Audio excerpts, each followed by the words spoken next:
Salam sahabat Remas, selamat malam berkah dalam. Malam hari ini kembali kita berjumpa dalam renungan malam singkat Gereja Stella Maris Jepara. Bacaan malam hari ini 14 Juli 2025 kita ambil dari Injil Matius bab 10 ayat 34 dilanjutkan dengan bab 11 ayat 1 dengan tema Derek Gusti manggih konsekuensi.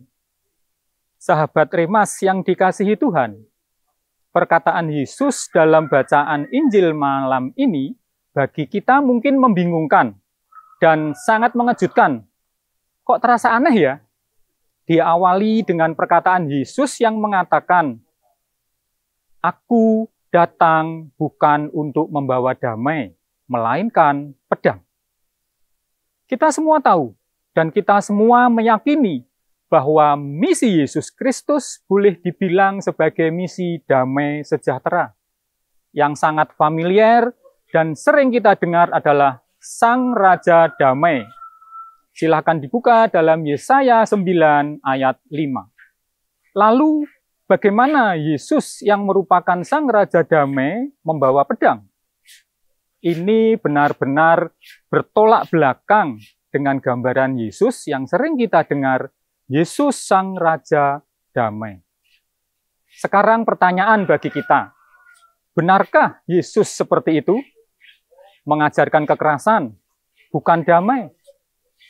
Lantas bagaimana kita memahami bacaan Injil malam ini? Sederhana jawabannya. Yesus sama sekali tidak mengajarkan kekerasan. Titik. Coba kita perhatikan dalam keseluruhan Alkitab. Sang Mesias yang terpenuhi dalam diri Yesus tidak pernah mengajarkan kekerasan, namun kasih. Mau contoh konkret? Masih ingat ketika Petrus mengangkat pedang untuk membela Yesus di Taman Getsemani, Yesus menegurnya dan menyuruh menyimpan pedangnya, karena barang siapa menggunakan pedang akan binasa oleh pedang. Matius 26 ayat 52. Belum hilang keterkejutan kita dengan perkataan Yesus di awal bacaan ini. Di ayat selanjutnya, Yesus berkata mengenai pemisahan, pertentangan antara keluarga dan orang-orang terdekat. Sahabat Remas yang terkasih, lantas bagaimana seharusnya kita memahami perkataan Yesus dalam bacaan Injil tersebut?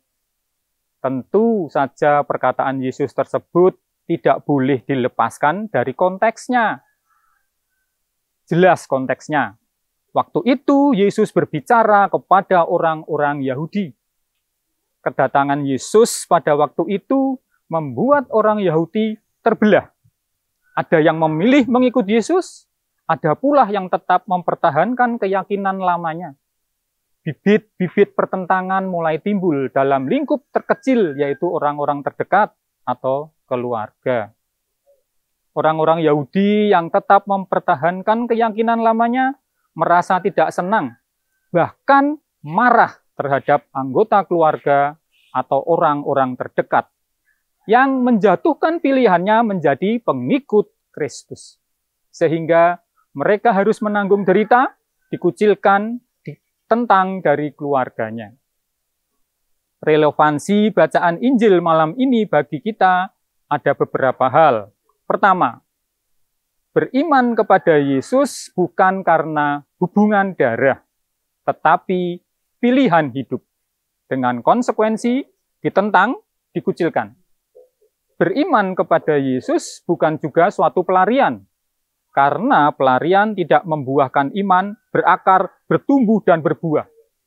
Kedua, iman yang benar didasari atas kasih, pengampunan, dan pengorbanan, yang tidak hanya diungkapkan dalam gereja, tetapi juga diwujud nyatakan dalam kehidupan nyata sehari-hari, dalam bentuk perbuatan amal kasih.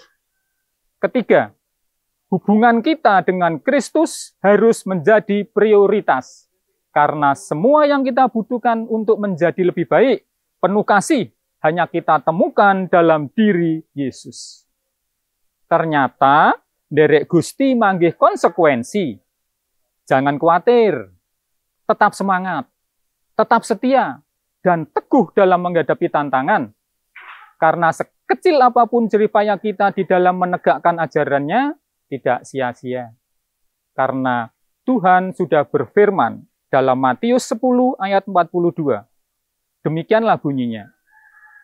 Dan barang siapa memberi air sejuk secangkir saja pun kepada salah seorang yang kecil ini, karena ia muridku, aku berkata kepadamu, sesungguhnya ia tidak akan kehilangan upahnya daripadanya. Kemuliaan kepada Bapa dan Putra dan Roh Kudus, seperti pada permulaan, sekarang, selalu, dan sepanjang segala masa. Amin.